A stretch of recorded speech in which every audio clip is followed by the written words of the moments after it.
เอากับสบายดีสวัสดีเด้องานแรงๆพี่น้องเลยมันนี่โอ้พอดังกับห้องบึ้มบึ้มมาเลยพี่น้องเลยกำลังพาโลบบางทงนาเนาะเดี๋ยวนี้เนาะข้าวกำลังจีเขียวพี่น้องเลยนี่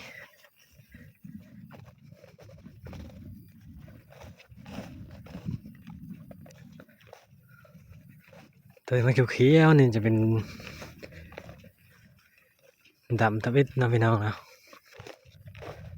ตัวยังไม่ทันเขียวกับดำตำหลังพี่น้องเลยฝนก็จะตกอยู่เนาะ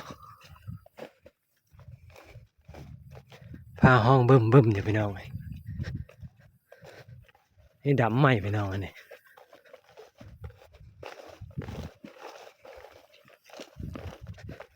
น้ำกะโบราณพี่น้องเลยจงน้ำไว้หลายมันจะตายเนาะดำใหม่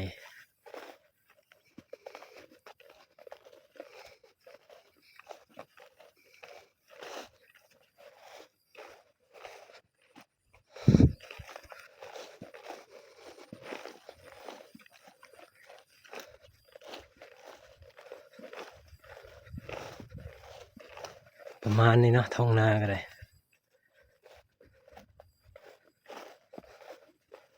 นี่เป็นต้นดอกเคพี่น้องเลยเนาะปลูกไว้อยู่โพนอยู่หน้านี่นะพี่น้องนี่จะเป็นตะกร้านะกร้าเบิดพี่น้องเลยบ่ได้ดำเลยเนาะตะกร้า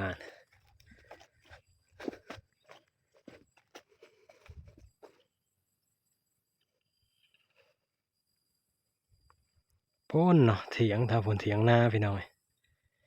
แนมไปที่เห็นโอ้เห็นวิวภูเขายาวงามๆเลยพี่น้อง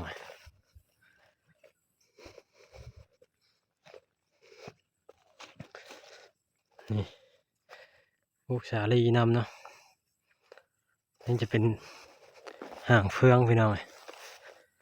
ไว้ให้งัวเนาะเดี๋ยวจะพาไปไล่เอางัวเลยพี่น้องงัวมาผูกเนาะอยู่นี่แหละห่างเฟืองเลยเดี๋ยวจะถ่ายให้เบิ่งนะโอ้ดำฝนมืดฝนมาเลยผมดำปื้อมาแล้วพี่น้องเลย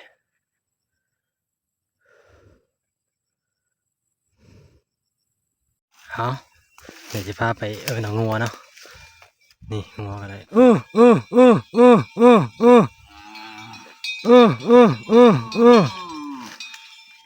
ที่แต่บ่ไหนนี้ไม่มาเนี่ย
เพิ่นอยากเกลือเนาะเพิ่นเคยได้กินเกลือ